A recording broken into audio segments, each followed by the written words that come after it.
Hello and welcome to a brand new episode of the Nerdpocalypse Podcast. I'm your host, Jay. I'm here with my co-host, Micah. Hey. And Terrence. What's up? All right, guys, we are back. There is plenty to talk about, so we're going to get right into it. All right, Micah, you watched Dream Scenario, the Nick Cage movie. Yeah, so this is how much I like Nicolas Cage. I went to Georgetown to go see it. And anybody knows me knows I hate driving into DC because DC is a bunch. DC is fucking terrible. Yes, I hate it. I hate it. I hate it. It's a bunch of one-way streets that all point in the same fucking direction, and no one knows how to use a circle. I absolutely hate it. But what I did not hate was Dream Scenario. So Dream Scenario stars one of the greatest living actors of our generation, Nicolas Cage. It is directed by Christopher Borgli, who only has like 3 credits to their name, a Norwegian film director. Look, it's basically about this very remarkably unremarkable guy played by Nicolas Cage. That's how he is described by his contemporaries. His name is Paul Matthews. And for some reason, he's just in people's dreams. And at first, he is just kind of walking around. Like, people are having like the most odd like dream, right? Like, one woman was in a car accident and she was tending to the passenger in the car, and then he's just there, just walking, looking at him. And then she wakes up and it's just like, what the fuck? And everyone is having this dream, right? And not this same dream, like they're having their own dreams, but this guy is just kind of like in them. And he becomes an overnight sensation. The film is basically an allegory for fame and the pros and cons of instant fame, not like earned fame. Right. And it's really good. I really enjoyed it. He's an influencer.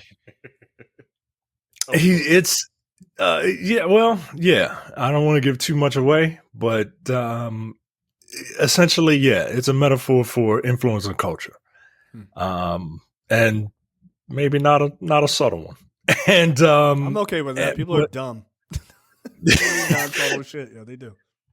But Nicolas Cage is very, very good in this. Like, you see this role that he's in, and he's just playing a guy, right? But he's not being Nicolas Cage, but he's kind of being Nicolas Cage, right? Like, this is very much a Nicolas Cage movie. Like, this is something that I imagine Nicolas Cage saw the script and is like, let's ride, right? He's just like, let's do this. And I want you guys to check it out. It's let's say I will say that it seems that, you know, while he's doing nothing in these people's dreams, it may be tied to his mood at the time, right? Mm-hmm. And so if real life Paul Matthews is feeling some kind of way, then dream Paul Matthews might be doing something because of it, right? And yeah, I really enjoyed the commentary on fame and influencer culture, and you know, I really enjoyed it. So I think you two would get a kick out of it. If you're looking for like some wacky Nicolas Cage, like the beast, like, you're not going to get that, but you are going to get Nicolas Cage in a role where you forget you're looking at Nicolas Cage. All right. I mean, here's the thing. I thought his role in Pig was incredibly good. I actually really enjoyed him in that, and I liked that it was something different for him. So yeah, I'm all in for this. This works for me. Yeah, I'm looking forward to when this is available. Oh, I did. Sorry, before we continue, I watched the Manodrome a couple weeks ago. Oh, yeah. shit. Yeah, I watched that movie. Manodrome. I don't remember. We did the trailer for that, right? yeah, we did the trailer. On here. It's about a guy. His name is Ralphie, played by what's his name? Jesse Eisenberg. Jesse Eisenberg. He gets fired from his job. He's like a janitor or some shit. I don't know what the fuck. But he gets fired from his job, and he has to do Uber. And it's like his life is going to shit. So he goes to this gym to work out. He works out with his homeboy who sells like prescription pills and whatever. And one day his homeboy's like, "Hey, there's a group of guys that I hang out with.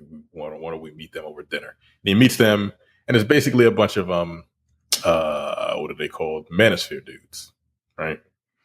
Oh boy. And they call themselves like the elders are called dads, and then the fucking it hits you in the head with a sledgehammer. It's ridiculous. They like all the elders all are dads, daddy, and daddy. and then the younger ones are like they call themselves sons. And it's basically about like the influence of the manosphere and what happens when someone like has daddy issues because like his father left him as a kid. Mm-hmm. You know, and the movie is basically trying to put forth what happens when you have daddy issues and you fall into this manosphere shit. The problem with the movie, it has this message that it's trying to come across. The problem with the movie is like you want to like the lead character to begin with, and then as you see him slide into like this madness that is the manosphere, you kind of want to root for him to get out of it. But he's an asshole from the beginning of the movie. Like he's a dickhead the entire movie. Nothing changes. So it's like he just gets worse as the movie continues. So you're like, all right, what's the point of this movie? What are you trying to say? Like I see what the movie's trying to say, but it does a very poor job at doing it because it's all over the place. It's shot very well. It looks good. Jesse Eisenberg is actually pretty good in it. And what's the dude with the big ass nose? I always forget his name. Adrian Brody is pretty good in it. Yeah, he's got the big broken nose. You know what I'm talking about. He's good in it, but it's just a mess. Like I was disappointed because I thought it would be a little bit more nuanced. It's not. But then again, I guess when you think about it, the manosphere isn't very nuanced. They just hate women. And basically what this group, they celebrate celibacy. So like as they go around so they're not incels. They're not involuntary celibate. They're voluntarily celibate. Oh no, some incels are all, they're the original losers. In other words. Yeah, so they're like, hey, I'm Dan, and I've been celibate for 3 years. Like, oh, you know what they are? They're not incels. They're the what do they call it? The who are also part of the manosphere. They're the men going their own way. That's the. I could have sex with women, but like I choose not to. I choose not to. Yeah, men. Like let's like all men, all of us dudes. Let's all go our own way together over here where women can't see us. Sounds pretty on a mountain. But anyway, Brokeback Mountain. Like, right. Perhaps we could pretend that we're spaceships and dock. Like I fucking. Yo, going your own way, dude. Just say you like men. It's fine. It's fine. It's fine. But there are scenes when Jesse Eisenberg is like, "Now this is some wild shit, my nigga. This ain't like hold up." But then Dad Dan will like tell him some like whisper sweet nothings in his ear, and he's like, "Okay, I'm back in the game." It's weird. I can't imagine falling into the manosphere. Like again, there's no subtlety to it, but it's just yuck. No, my brain works. Like I can't, man. It's crazy. But some people do it, and it's just they're a cult. And yeah, it's really not that. It's not a very clever movie. All I can say is that it's shot very well. It's shot kind of like a early David Fincher movie. Like it's a lot of dark green and drab colors and shit like that. It looks kind of like Seven, you know. Okay. And it's not bad. Like the cinematography is pretty good, but like the overall story is just I was bored. I'm like, when is something going to happen? Or when are you going to get to the point of what the fuck you're trying to say? Like, It's not working. because I feel like the premise, I mean, you know, it makes sense, right? That they would maybe try to ape Fincher style, considering he did Fight Club too, right? Like, which would be the most direct sort right, of. exactly. You know, Fight Club is a farm. I would think so. Without even seeing Manodrome, like, I mean, Fight Club is a I would argue is kind of a modern masterpiece in a lot of ways. But like that to me is still a movie that you could take whatever's going on with the Manosphere shit, which is very weird, and apply it to that movie, and it would still work, and people would be like, "Yeah, I get it." You know, well, let me rephrase that. People should get that. Like, I think a lot of people are just like, this movie's great because it's like guys being guys without women ruining it. It's like, that's not, I think you might have missed the point. Without gay people being around. You know, a gay guy wrote the story. Are you aware of that? Okay. Well, you didn't know? All right. This is weird. Like, it's, but yeah, I'm sad to hear it really wasn't good. It didn't have a little bit more. There's a scene. I'm gonna spoil the scene because this threw me all the way. It also deals with like his sexuality. There's this guy. There's this of course, black it should. dude By the way, it absolutely. yeah, it really should. There's this black dude at the gym that he has a rivalry with that the black dude doesn't necessarily even. He doesn't. He's like, oh, we all have a gym rival. They have no idea who they are. Yeah, it's like he's like, fuck, like I can beat you up, my nigga. Whatever. But anyway, he follows this dude, and like turns out that the black dude is gay, right? Right. Okay. So he follows this dude to like this warehouse, right? Cool. He walks into the room and they start making out. And wait, the black dude and like his boyfriend? The black dude and Jesse. No, Jesse Eisenberg? Yeah, I was like, whoa, what's happening right now? Like, all right. So then he just fucks the dude. Like the dude fucks Jesse Eisenberg, and then wait, what? I'm like, that's exactly what I said when the scene. I was like, okay. So this is how you test out whether you're gay or not? Like that seems a little weird. Yeah. And apparently he's not, because he shot the nigga and killed him. I was like, all right, well, okay, there you go.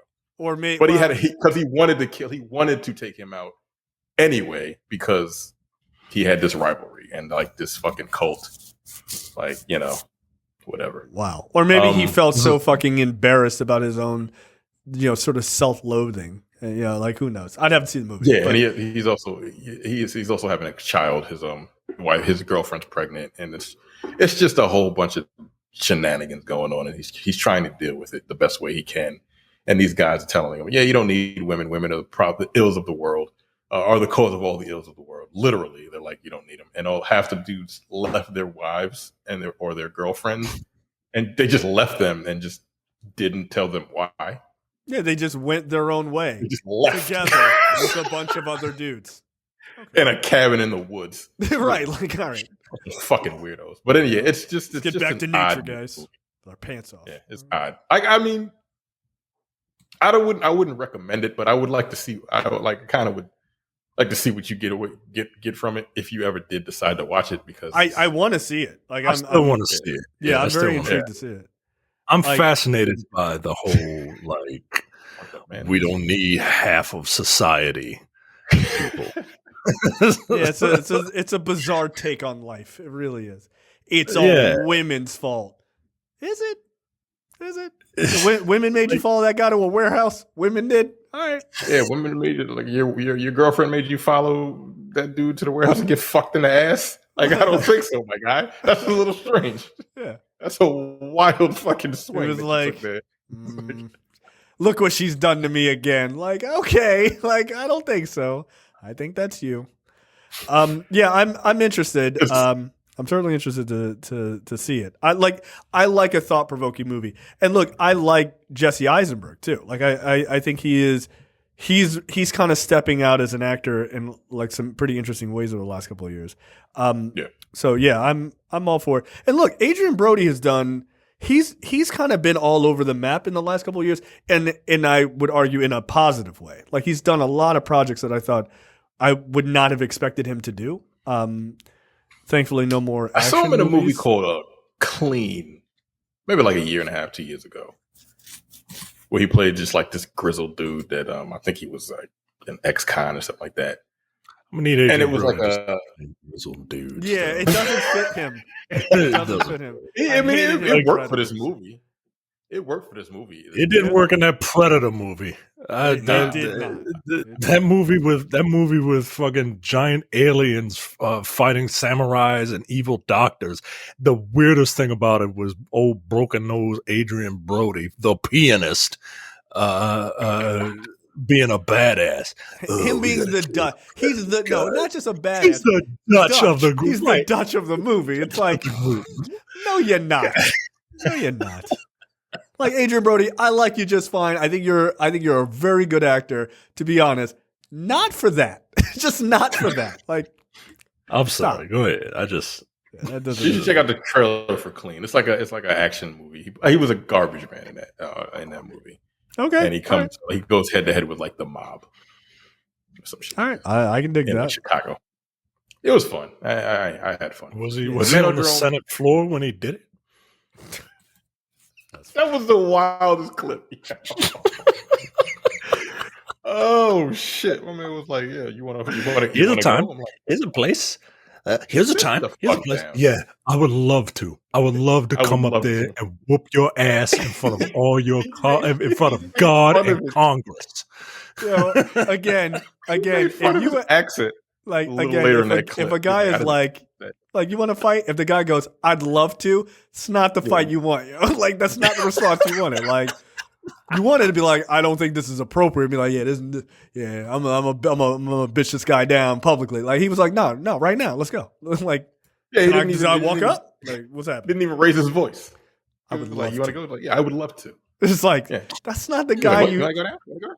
And then he says something else, and then the guy was like, "Yeah, you talk. I don't even know what you said. I don't understand what you said. I can't remember what it was that the congressman said, but the guy was like, I didn't." He was making fun of his accent because he's from Texas, which was fucking funny. All right. Oh man, Get your fucking teeth knocked out on C-SPAN. I wouldn't recommend it.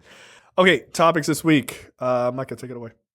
Michael Waldron has been tapped to write Marvel Studios' Avengers: The Kang Dynasty. Waldron had already been set to write Secret Wars, the installment that would follow the Kang Dynasty, and now he will write both of them. Consistency. See what happens when someone drops off of a project or can't, for whatever reason, perform said duties. You just get another person. Just get another person. Just get another person. I don't know who needs to hear this. Bob, Kev. Just get another person. Yeah, Okay? but like, can you? I mean, I don't know if it's easy to find someone who's willing to break up fights between two white kids in the middle of an afternoon. Where are the you fathers? were in court yesterday, by the way. Yeah, we starting was up yesterday? now, buddy. Yeah, they starting Oh, now. Yeah. shit. All right.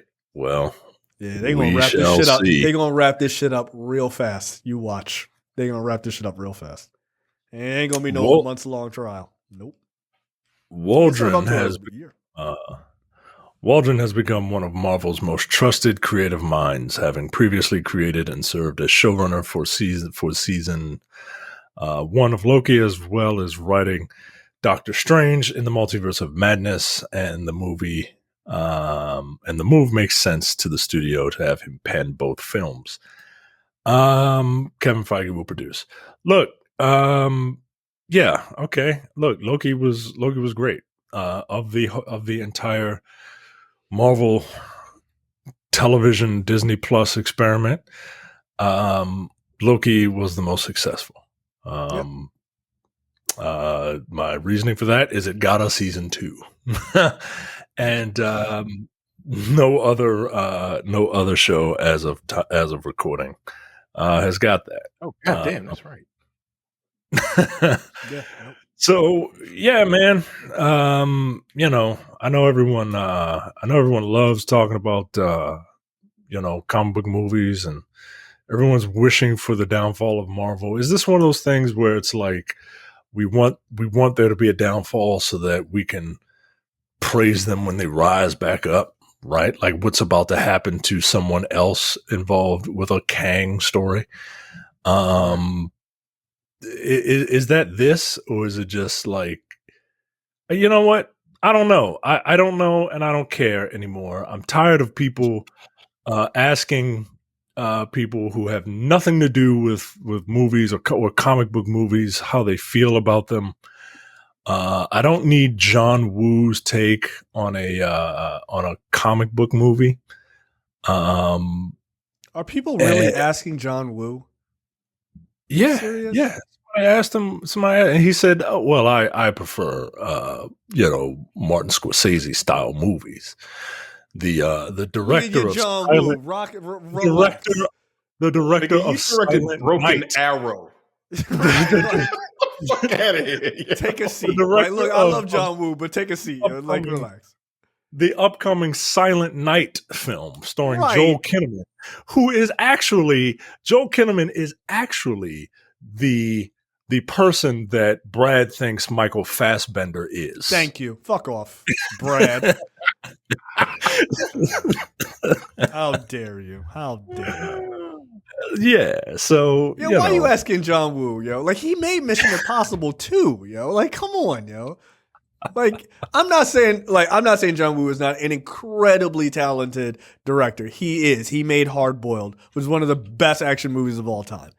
But like, he's had plenty of fucking supermarket smut level garbage films, you know. Like, he has. Again, like Terrence said, Broken Arrow. I need you to be quiet. You know, like, I really do. Look, I love that stupid fucking movie. It's but, like, stupid as shit. This is not Scorsese level filmmaking. It is not. Shut up. Like I said off air, I watched the fucking Captain America trilogy. Those movies are very good. Full stop. Yeah. All three of them. Like a lot of people don't really fuck with the first Captain America, but like all three of those movies are very good. They're very good, and they're comic book movies. Shut up. Like, come on, man. But they're only asking him to drudge up controversy so that people will start talking about John Woo because his movie's coming out. Like, I don't know if the directors like that or whatever, but to me it feels really shitty as a major player in an industry to shit on other people like coming up in that industry just to get your movie talked about. However you've like if Martin Scorsese doesn't like comic book movies, Martin Scorsese has 100% earned the right to not like comic book movies. He's one of the greatest directors of all time. But I don't know why you'd want to always put your movies up against something else for people to talk about. Like, that feels stupid. If somebody asked me that and I had a major movie coming out, I'd be like, how about we talk about my movie? Like, that's their movie. Like, you don't need to compare it. Like, and done. Like, I don't know why they play into that game. It's shitty to me. So, All right, so Jodie Foster said something about it also. Yeah. Jodie Foster? Who the fuck cares? He said those movies don't change my life or some shit like that. Yo, go jump out of a window again in an after school special. Yo, knock it off. I mean, no movies change. Very few movies change someone's life, like the trajectory of someone's life, right? Like, Did they make the movie? Did they make the movie? Right? They make you feel emotions, but like they don't. Oh, they may make you want to become a film director or a cinematographer or whatever the fuck. But like, did it really change your life? Like, just going to see a movie and it changed my emotional state? No. If any of them, it'd be a documentary. It wouldn't be a fucking narrative film. That's stupid. Oh, and it's wild, man. Lasers. It's like every week, right? Like every week, you get some quote from someone saying that like they're tired of comic book movies. Look, I get it. There are a lot of them, like too many, right? There are way. I'll be too honest with you. I'm starting to get a little tired of it myself, but like I'm not going to be like. There's other things to watch. There's so much. There's so many other things to watch. Just because the comic book movies make all the money. It was never like fucking dramas made billions of dollars. They're always there. They just don't make as much money, and they're just not in the fucking spotlight. People still get Oscars for the movies that aren't fucking comic book movies. So what are they talking about? Right, like comic book movies don't win Oscars. They win Oscars for fucking technical shit, not for acting. No. Right. And now that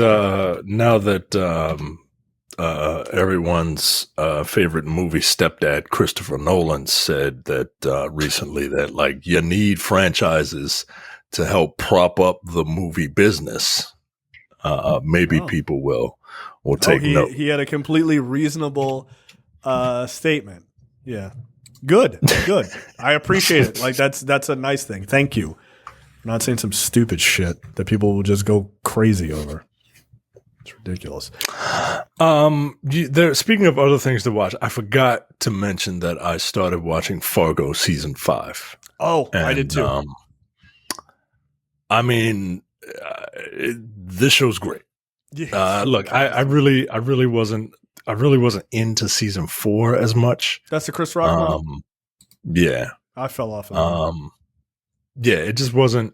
There's something. I finished it, but like I finished it because my wife wanted to watch it because black people were in it, and that's really all you need, right? An interesting premise will get her there, and having black people in it will guarantee her that she will stay.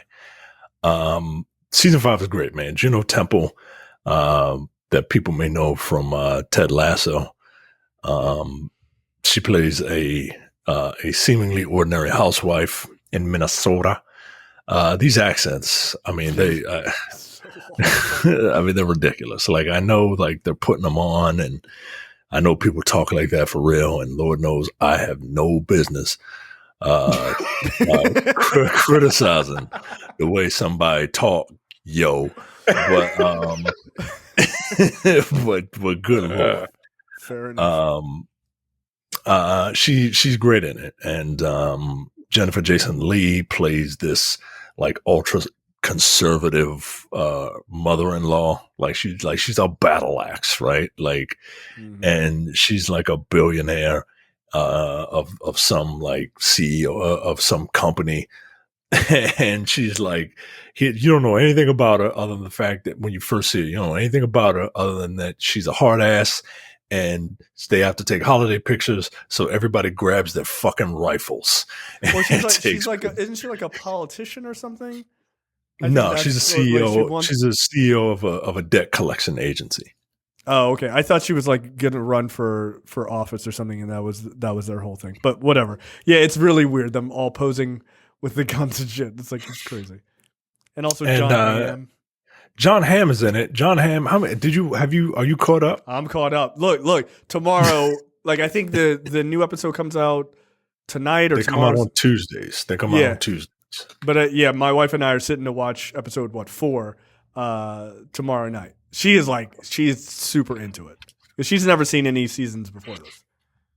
John Hamm is playing way against type, right? Like you think John Hamm, you think John Hamm, and you think like this really cool guy, or I think his Don Draper character was kind of a dick.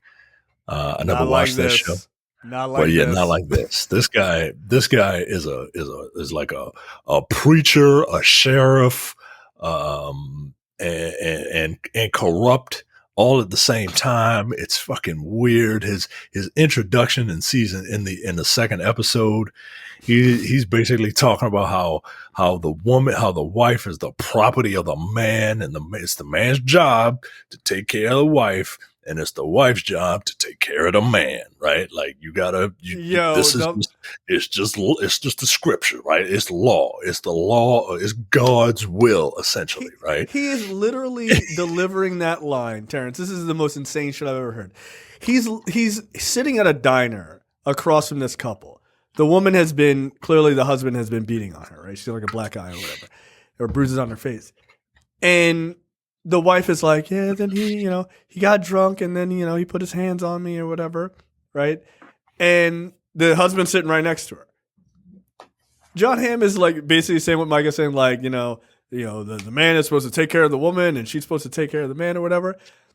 And meanwhile, like he's the sheriff. And meanwhile, he's got like one of his deputies is like standing kind of next to the table. And the deputy just like slowly walks behind the booth, behind the husband, and just starts fucking choking the guy out. And he's like delivering this speech about like how this is what he's supposed to do as a husband and everything else. And then like the guy is like about to fucking die, and he lets the guy go. And then he's like, all right. And he turns to the wife and he's like, now you're going to go home. You're going to go home. You're going to you guys are going to get over this. He's never going to put his hands on you again. You're going to go home. You're going to make him a good meal because that's what a wife does. And then you're going to give him good loving with your mouth.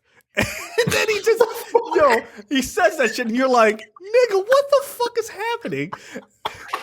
And then he's like, now go home. And he basically dismisses them. Like he doesn't, like he has his like set of laws that he decrees are like what should be happening in this town as he's the sheriff. Like he don't give a fuck about like the state laws that he's as this local sheriff. He's like, he's basically Judge Dredd. He's like, I am the law. And he's super corrupt. But yeah, he was like, basically go apologize to your husband for being out of line with your mouth. It's like, wow, dude. Like he's a massive misogynist. It's crazy. But John Hamm is really, you're absolutely right. He is playing against type, dude. Like this is not the John Hamm you have seen in other projects at all. Nah, man. Nah, this is a really good season, man. So, and the good thing about Fargo is it's an anthology, so you can just watch any of them in any order. You won't miss much. So, have you seen any of the other seasons besides season 4?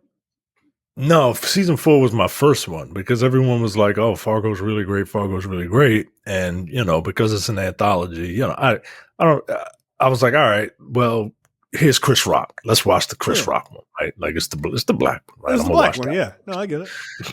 And and it was Chris Rock is not a character actor. That's a quote from Terrence, and it's apt. Yeah. Well, but I did like it enough to finish it. You should go back and watch season 3. I'm not sure if I actually ended up watching season 3, but the first 2 seasons are excellent. Like they are that's excellent. What I hear. The first season is just, I mean, it's pitch perfect. Like it reminds you a lot of the original movie too, but it's really is Billy pitch Bob perfect. Thornton in one of these seasons? Is that the first? That's season? the very first season. Yeah, I think I saw that season. Where he's the assassin. Yeah, I think I saw that. Yeah, that came out a while ago. Yeah, season 1 was, I don't know, 5-6 years ago, I guess.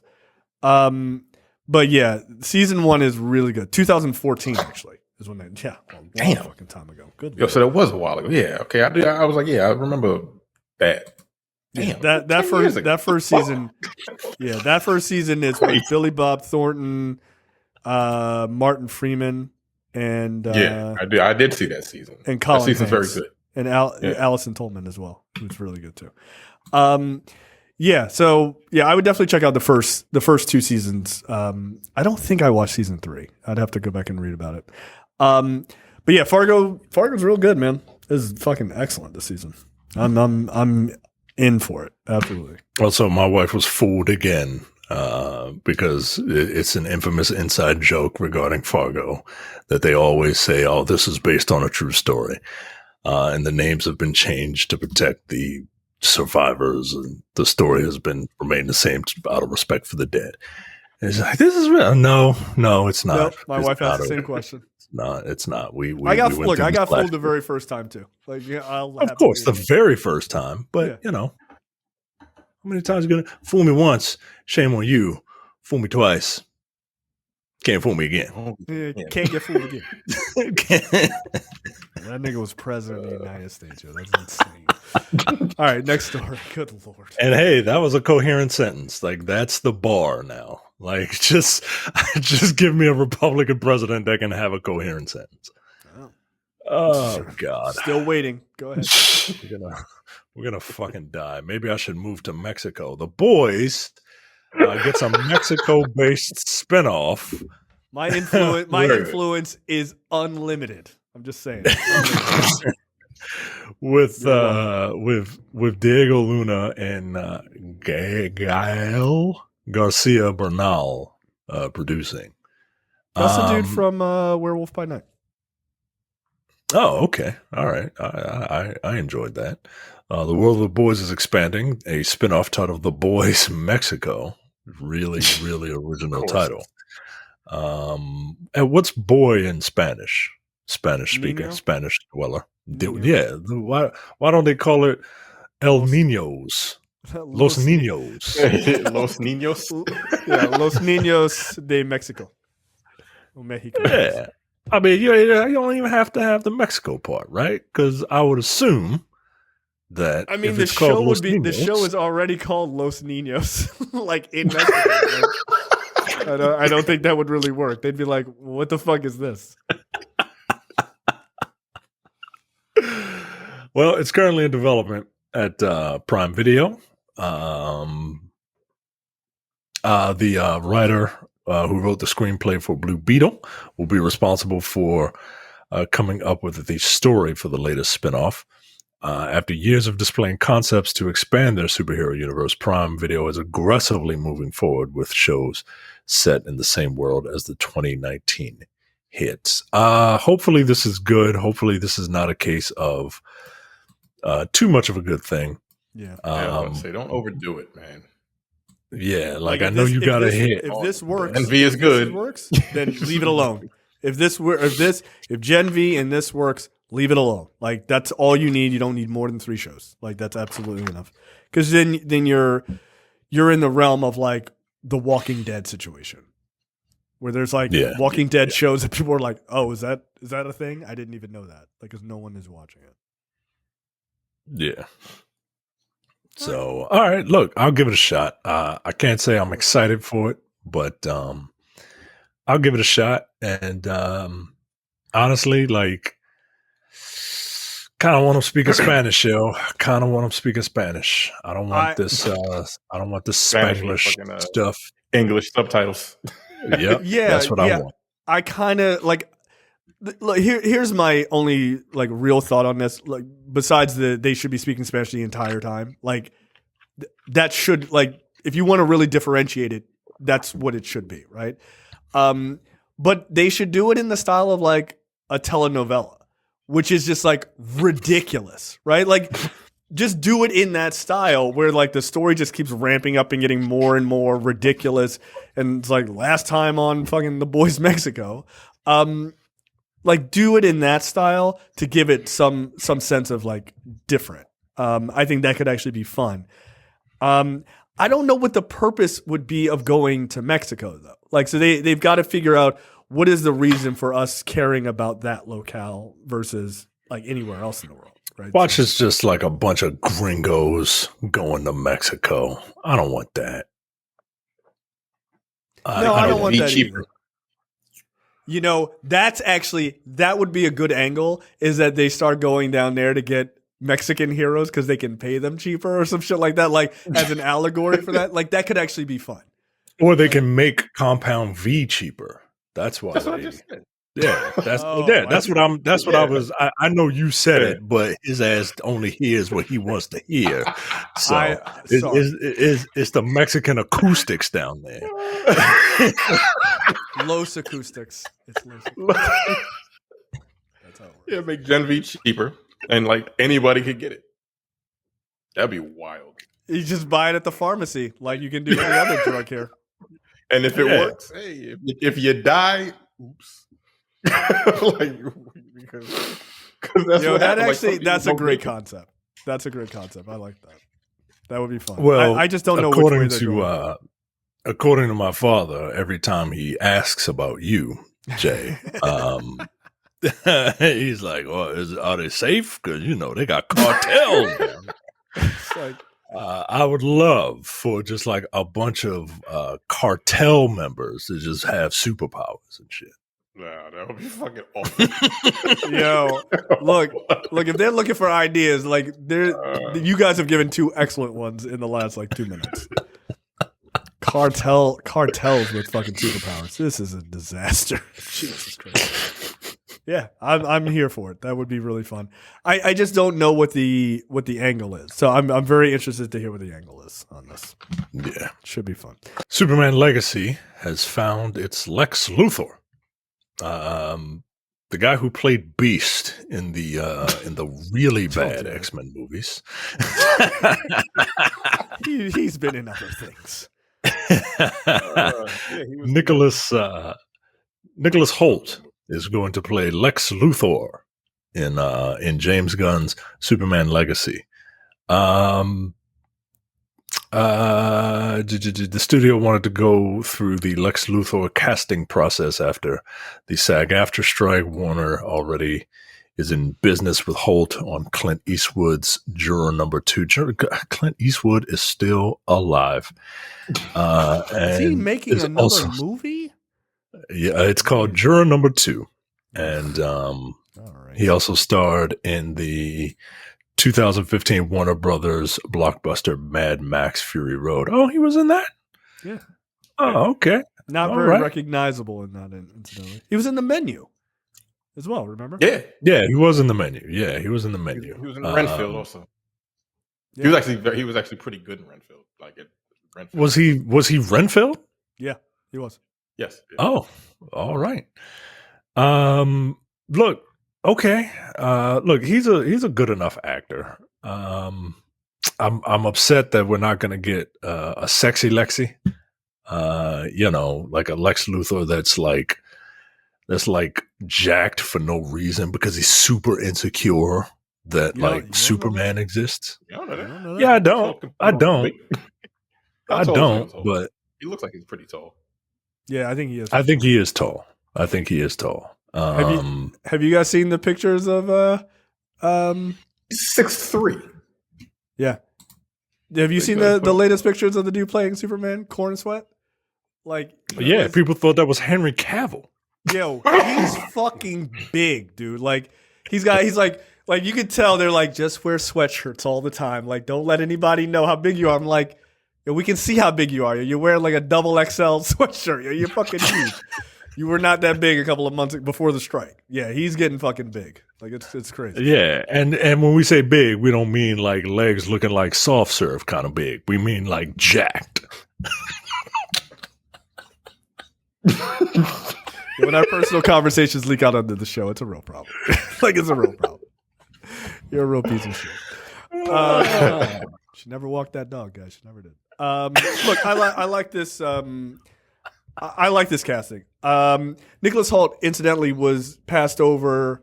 He was he was in the final. It was out of him and Robert Pattinson to play Batman. So he got looked over for that and got looked over for Superman as well. It was out of him and Corn Sweat. They were like two of the last ones. And so, but giving him Lex Luthor is good. Like Lex Luthor, written well, is a character that you can really dig in and have a really good time with. Depending on where he is in his career, in Legacy, he could end up being president throughout that story, in the next couple of movies. So you could have a lot of fun. I'm hoping he's not Lex Luthor Jr. or some other dumb shit that they've done in the past. I'll take those movies. Yeah, I'm fine with this. At this point, I just want 2015 to hurry up and get here. All this news dripping is fine, but I want to see some shit. You know what I mean? Like I can only get. I'm hype enough, right? Like I just with the casting, I just want to see. I want to see something. I can't wait, man. We need a superhero movie like old school Superman again. Yeah, where it's, I know everyone thinks they want like dark and gritty, but like there's a place for that. It was 23 years ago. We could use you will believe a man can fly. You know what I mean? Yeah, you do. Look, I'm rooting for it. Shit. I found a picture. Yo, he's a lot bigger. This dude's a lot bigger. I'll just wear this sweatshirt. No one will notice. They're gonna know. Look at his fucking neck. You can tell. Right. Yeah. All right, hey, man. Good for him. Like if you were expecting this little skinny Superman, that's not what you're getting. You're not getting that at all. All right, next up. comic book writer Robert Kirkman, who is obviously most famous for writing The Walking Dead and, of course, Invincible, made a kind of a big mistake, or he just doesn't give a fuck because he doesn't work for the company. When he was talking about Steven Yeun, who plays plays a character in his show Invincible, he's like, "Oh, I love Steven Yeun. He's great. He's in the new Marvel movie Thunderbolts, where he plays the Sentry. It's going to be awesome." And people are like, "What?" He's like, "Yeah. Oh, sorry. Did I say that? My bad. I don't work for Marvel. I don't give a shit." So yeah, Steven Yeun will in fact be playing the Sentry, who he had been long rumored to be playing the Sentry as the sort of MacGuffin / bad guy that the Thunderbolts are going after, which is kind of an interesting bit of story, I guess. Maybe sort of a version of Suicide Squad, right? But they were going against obviously a big villain like Starro. But that's the talk, is that's kind of the same general story. All right, that's cool. Some people are in their feelings because obviously Steven Yeun is not a large white man with blonde hair. So they're sad that they can't go their own way with that. But look, Steven Yeun is he's a handsome fella, so I'm sure he'll do fine. He's a good actor. So yeah, he's weird. His character looks whack. I'm looking at pictures. He looks like a lame Superman, right? He looks fucking whack. Like a yellow suit, blue cape. You know what he looks like? Hair. He looks like the villain from Superman 4. Yeah, what fucking Nuclear Man? Yeah, Nuclear Man. Yeah. Okay. Yeah. The Sentry is an interesting character. I don't know a ton about his background, but I do know something. So yeah, I mean, I feel like you got to update that suit a bit. Like the big S is a bit wacky. You don't like the title belt? You don't like the big spinner title belt? Yeah. The world superhero title belt. Just got a big ass S on it. Yeah, he's the Intercontinental Champion. Like, congratulations, you fucking dork. Get out of here. There's some other drawings of Sentry where they make that not look like an S, more like a circle where the lines don't quite touch with the bar in the middle. That makes a little bit more sense. It looks a little bit more practical. So yeah, okay. Like I'm here for it. I'm here to see people get really, really mad, and then he puts in a great performance, and then people pretend like they never said that shit before. And they always they'll be mad.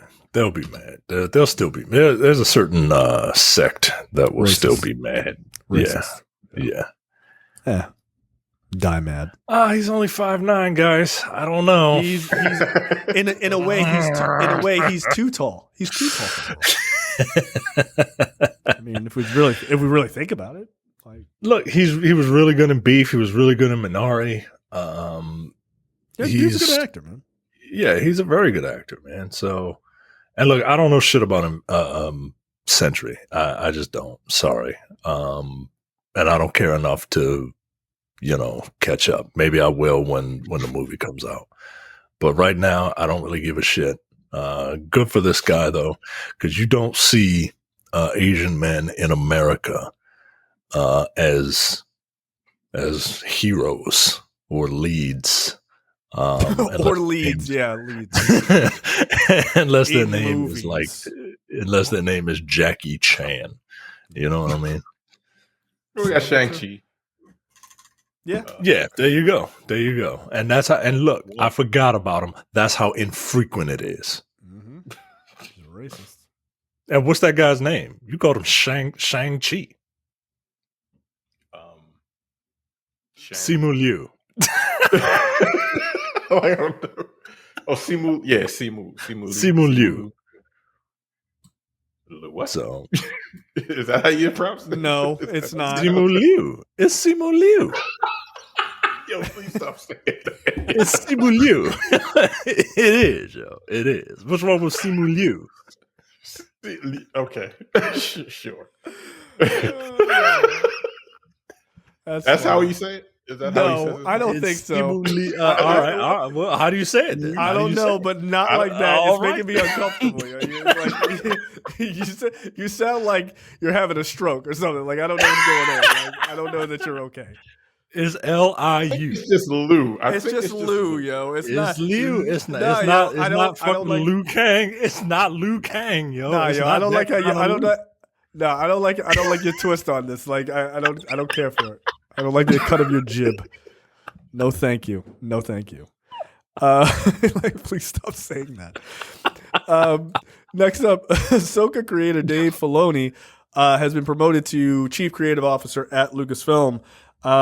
Look, this is a good thing, which likely means that he's going to be involved in overseeing the creative process on all upcoming Star Wars projects. He will work closely alongside Lucasfilm president Kathleen Kennedy and head of development Carrie Beck. Quote, now I'm what's called a chief creative officer of Lucasfilms. End quote. In the past, in a lot of projects I would be brought into it, I would see it after it had already been developed and developed a good ways. In the new role, it's opened up to basically everything that's going on. We're planning the future of what we're doing. I'm involved at the inception phase. Look, this is nothing but good news, in my opinion. I already saw people turning against Dave Filoni, of course, because Star Wars fans are the worst fans. They hate everything. You've been screaming to get Dave Filoni in this position. You get Dave Filoni, and you're like, he's already ruined Star Wars. All right.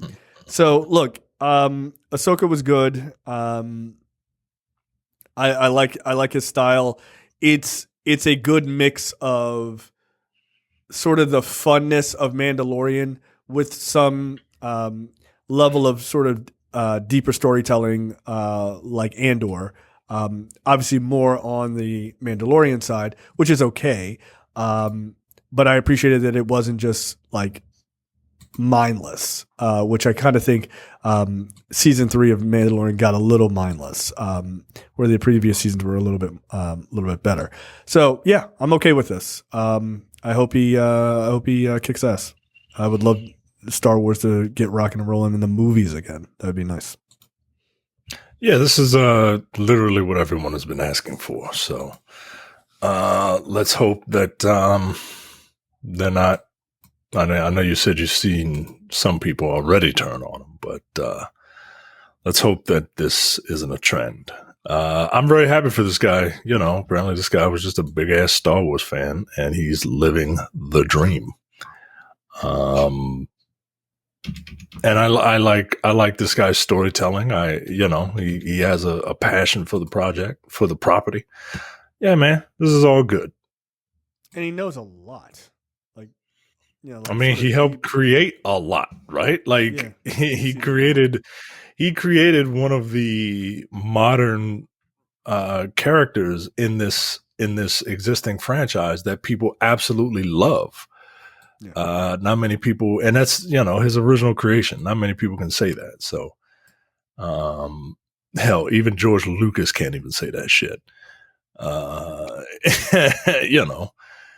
He invented Jar Jar Binks, for God's sakes. That was good, right? We all like that.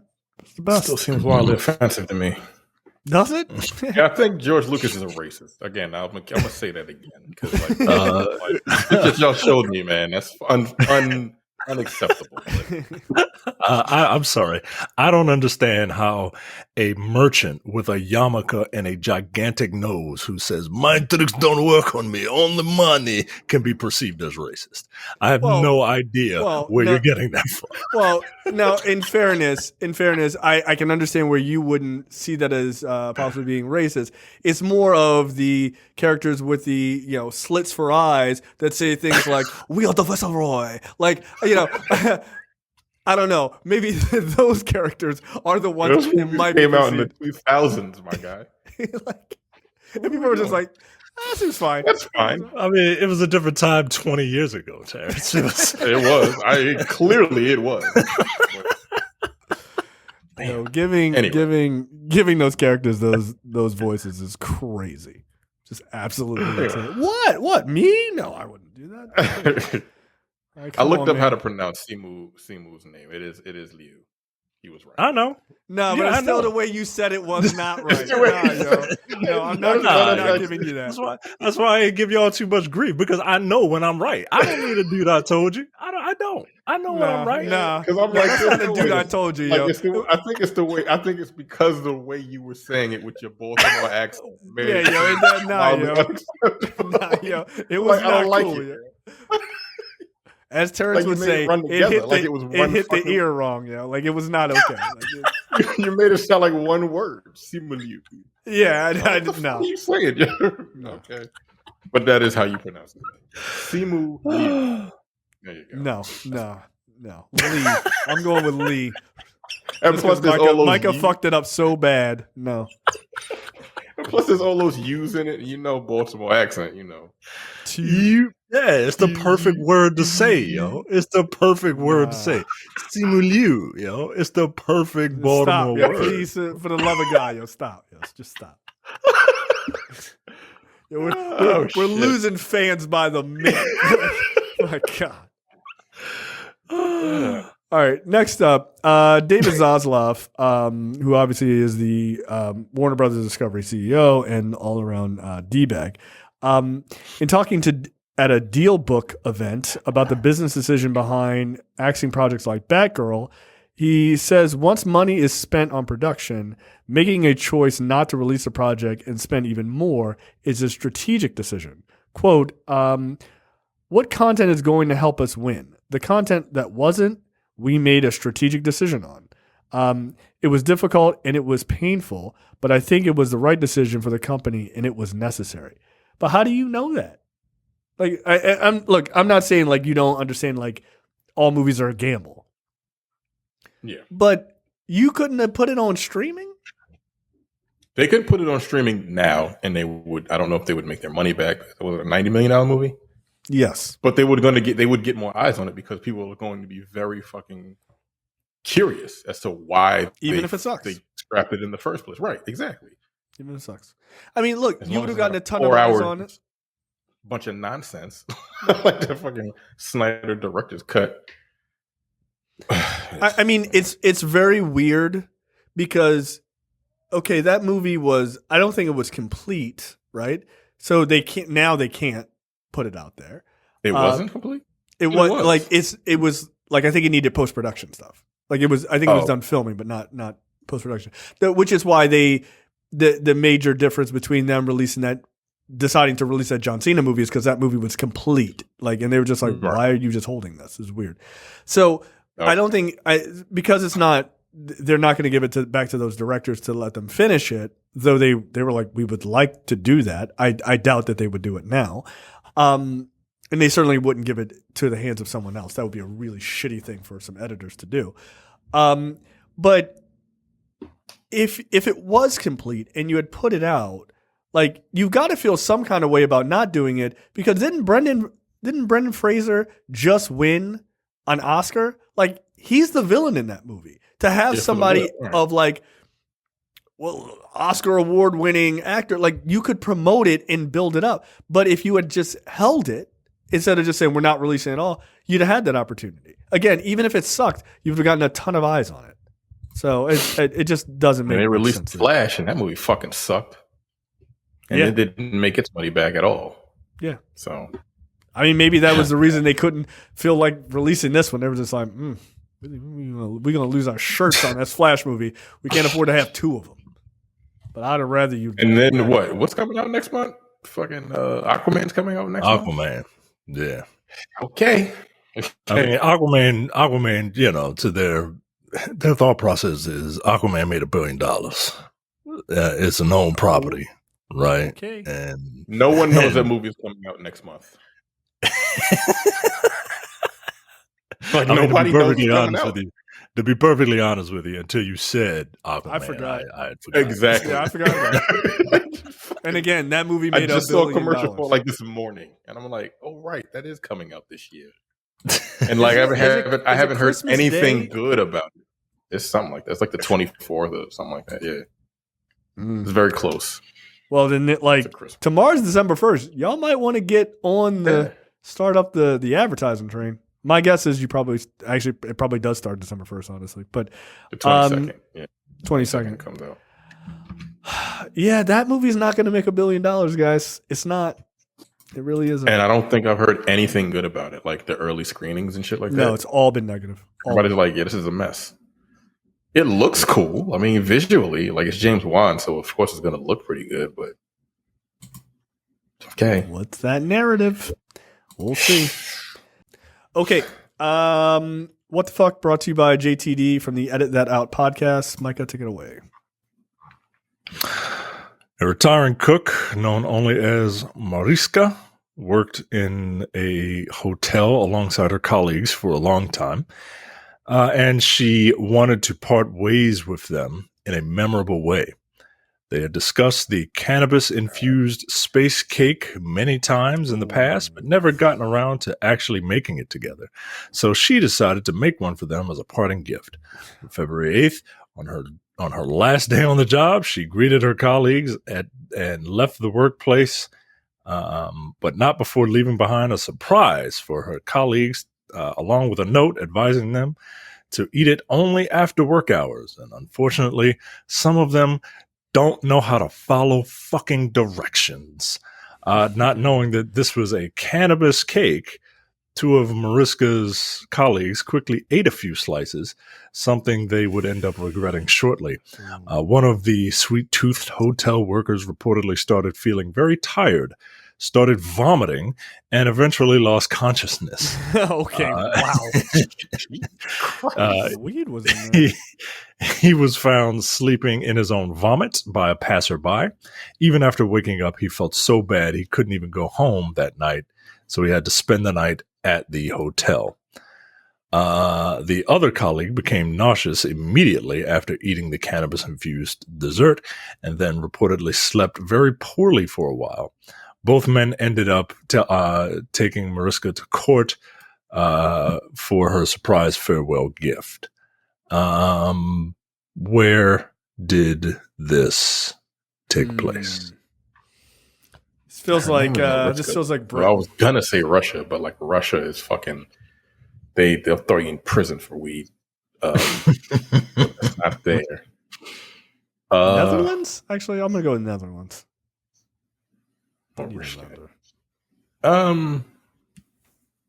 don't know, man. Florida. Jay nailed it. Netherlands? The Netherlands? Yep, it is the Netherlands. Quote, some people react well, but for others, it doesn't work, Mariska told the court in an attempt to explain that it was never her intention to make her colleague sick.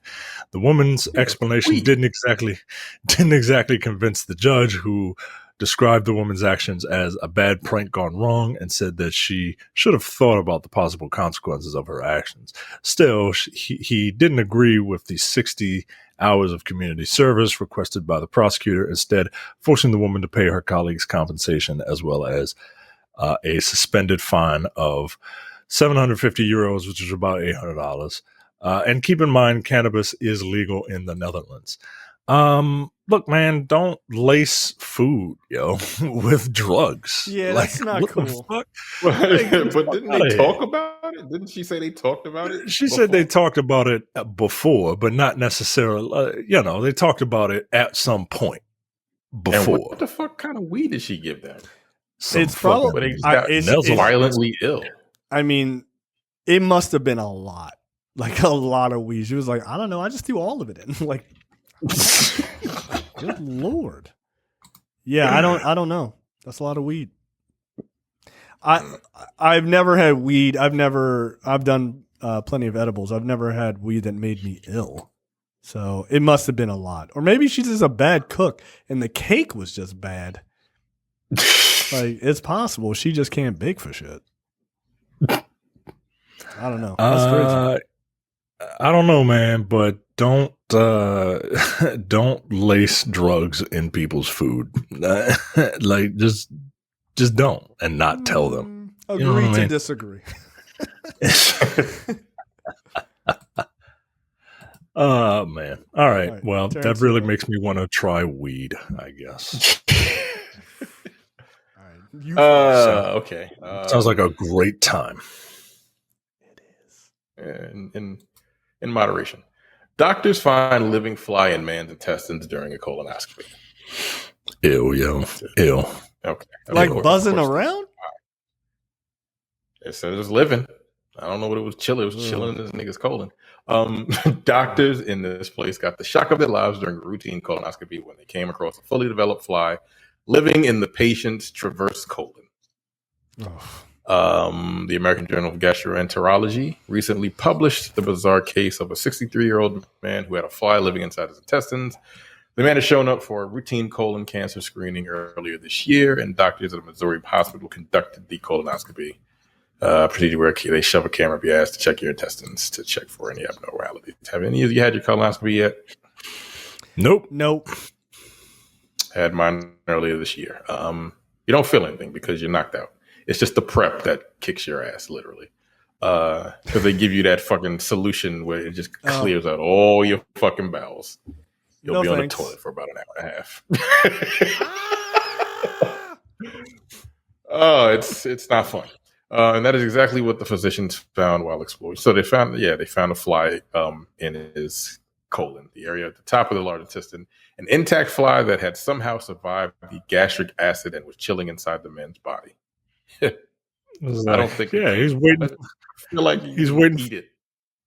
He's waiting for the smorgasbord, yo. It's like, what the fuck? Like, I finally made it in somebody's colon, and I was promised riches. I was promised a bounty. Look at this shit. The case represents a very rare colonoscopic goddamn finding. Doctors wrote, it is a mystery how the intact fly found its way to the transverse colon. Could have flew up his ass. I don't know. That's the only way I could. Yeah, because your stomach acid is very, very caustic. Like, some of the strongest acid on the planet. So I don't know how the fuck a fly made it through that. Although no one truly knows how the fly ended up inside the man's intestine, it is a known fact that fly larvae laid in fruits and vegetables can sometimes survive our stomach acid and then hatch in our intestines. Okay. That is fucking insane. Maybe that was it. I don't like that at all. It makes me not want to eat vegetables and fruit and just eat a bunch of trash. That's it. And, that's it. Never mind. However, the patient had only consumed. Don't recommend that either. As for the doctor's recommendation, the day before his 24-hour fast, he had eaten pizza and lettuce, but did not recall seeing a fly or anything else in his food. Where did this take place? Let's see. Someplace with a lot of flies. Africa? No, you know what? That's too easy. That's too easy. Oh no! You're an asshole. You are. You're a goddamn asshole. Well, I was about to make fun of somebody else's culture, but I figured, you know what? Let me make fun of my people first. Let's just take place. What a bunch of flies! I'm going. What are a bunch of flies? What you say? China. You know what? I'm sorry, Jay. I hate to talk about your people, but I'm going India. That ain't right. That ain't right. It's rude. Missouri. Mad fucking random, right? Yeah, Missouri. Ironically, that's where my wife was born. So you still managed to trash her. Nice job. All right. Hey, I'll take a technical win. Yeah. I was technically right, which is the best kind of right. That's fucking hilarious. All right, my story is fucking one for the ages. Elderly woman claims she has lived on water and soft drinks alone for 50 years.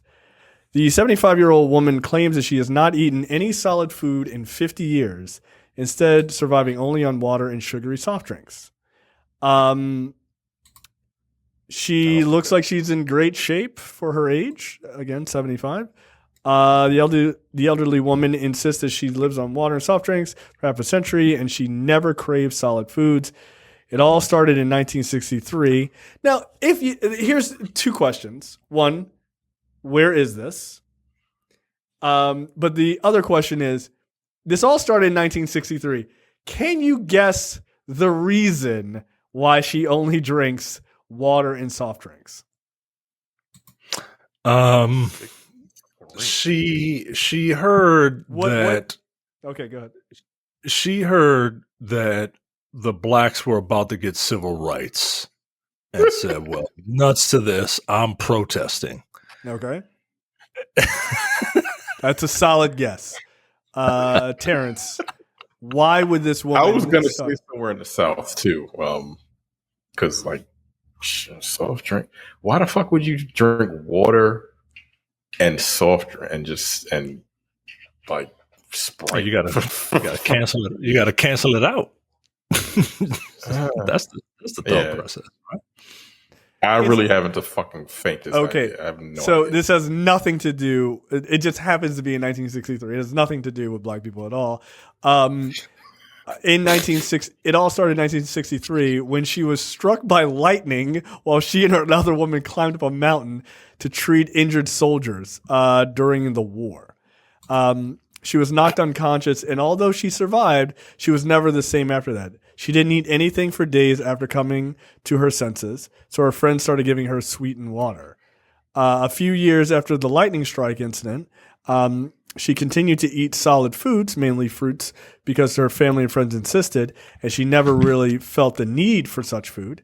In 1970, she shunned solid food for good, relying solely on water and soft drinks for sustenance. Her refrigerator and freezer are filled with bottles of water and sugary soft drinks now. So Vietnam? Correct. That is correct. So this Vietnamese woman was struck by lightning and no longer needed solid foods. What the fuck? That's a what the fuck story if I've ever heard one. Yeah. It really is. That's a weird fucking superpower, man. Look. The boys Vietnam could be lit. Like it could be lit. That's crazy. Yeah. So she was just like, nah, I don't need solid foods anymore. And look, I don't know this, but I'm sure it's true. After 70 or after 50 years, I'm sure she has veneers since she's been drinking all of these soft drinks. Or no teeth. I don't see a picture. I don't see a picture with her mouth. Yeah, my guess is she does not have teeth. That's crazy, man. Yeah, but she out here. There's also a man, an 80-year-old man in Vietnam, who claims that he hasn't slept in 60 years. That I do not believe. No, you need sleep. Yeah, you would go literally insane and then die. No, I'm not buying that one at all. Literally done like sleep studies where they keep people up. They don't last very long before they fucking lose their fucking minds. Yeah, it's like 3 days. Like 3 days without sleep, you will literally start to hallucinate. Not a good idea. All right, trailers this maybe week. He got struck by lightning too. Who knows? Lightning does strange things to people, like it really does. I found that part of the story somehow equally as disturbing as the I only drink soda and water part. I'm like, wait, struck by lightning? All right, you got it. That's crazy. Did you know that if you get struck by lightning, your chance of being struck a second time is increasingly higher? Like the percentage chance. I heard that. Extremely and that's high. fucking weird. Like the lightning somehow knows. Like your body's like, a lightning rod. I'm gonna light his ass up again. You better stick your ass in your car. Like, fuck at it. Get off the phone. There's a lightning storm. Like, black people are weird. Look, I love us for real, but like we got some strange shit we believe. Like it's crazy. All right, trailers this week. Just one. We're not going to talk about Lady Ballers. Furiosa. This is the prequel to Mad Max Fury Road, about a young Furiosa. This time played by Anna Taylor-Joy. Also starring Chris Hemsworth, George Miller.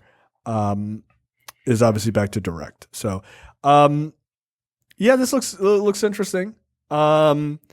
They're uglying up Chris Hemsworth. which is they gave him a like a Adrian Brody nose. Like it's kind of weird. I didn't know it was him until I saw his fucking name in the credits. Really? Oh, that's kind of funny. No, I didn't know he was in it. This looks dope. Like I definitely want to see this. I liked Fury Road a lot. Those movie, that movie is just pure adrenaline. Like it just is. Yeah. And this doesn't look any different. No, it looks like you have the same. Right up that alley. This looks awesome. Yeah, like his cinematography is nuts, man. Like in the cut, like the super saturated colors. Yeah, this looks dope. Yeah, they did. It's funny because they did a black and white They put out a black and white version of Fury Road, which I'm sure is kind of interesting to watch. But the oversaturated colors is what makes it work to me. Yeah.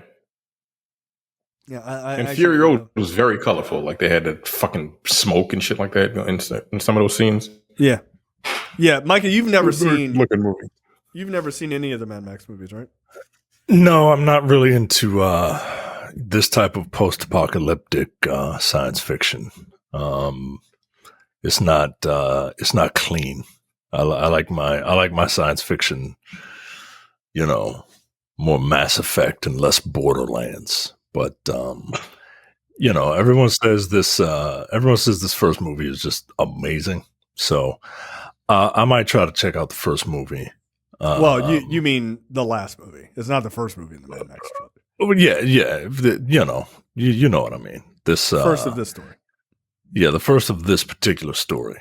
Apparently Furiosa was a standout, and I just remember everyone getting mad that Mad Max didn't talk in the movie. That's fine. He doesn't talk that much in the other movies, like in the originals either. Yeah, I mean it's kind of cool that she's got like a claw arm or something. Yeah, is Chris Hemsworth supposed to be the villain from the first movie? No, like a young version of the villain from the first movie. I thought so, but Immortan Joe, who you're referring to, is in the trailer. Like there's a guy who, yeah, he's got the fucking face thing. Unless that's Hemsworth later on in the movie. Yeah, like I don't know. Which would be cool. Like if this is kind of the start of Immortan Joe, and his fucking craziness by the end, he's like fully realized. That'd be dope. Because like I kind of want to know what that guy's story is. Okay, well, spoiler alert, it is. I just looked up the cast. That's fine. That's cool. Like it works for me. Yeah. All right. Let's do it. Yeah, I'll check it out because I like Charlize Theron. She was dope as shit in that last movie. She was good. Yeah. So I'll check it out, and apparently Immortan Joe has his own Wikipedia entry. Like, God damn, is this movie that good? Jesus Christ. It's really fun, It's really fun. I don't know if your wife would necessarily like it, but it's really fun. Like it starts at 100 and it doesn't really slow down. It doesn't. Like it just starts with them like chasing after Max, and then he ends up in this city, and they're like, okay, here's some characters, drive over there. And then the craziness begins. And then they get to a point and they're like, all right, let's turn around, drive back. Like, that's it. That's the whole movie. All right. So there's not a lot of heavy lifting to the story, but it's just it's a fun time. Hey, man, something that I don't have to think about, sign me up. Yeah, it's just turn your brain off and just watch the fun. Like, that's really all it is. All right. What? New update. Breaking news of Chadwick Boseman. All right. You're just writing bullshit for YouTube. Shut up. I fucking hate people. I swear to God. Chadwick Boseman died, yo. Update. What the fuck is the update? He's alive? Like, is that the update? Like, remarkable. It's weird. You only have 500 views on your big update. All right. That is it for us. We will be back next week with another episode. See ya. Take it easy.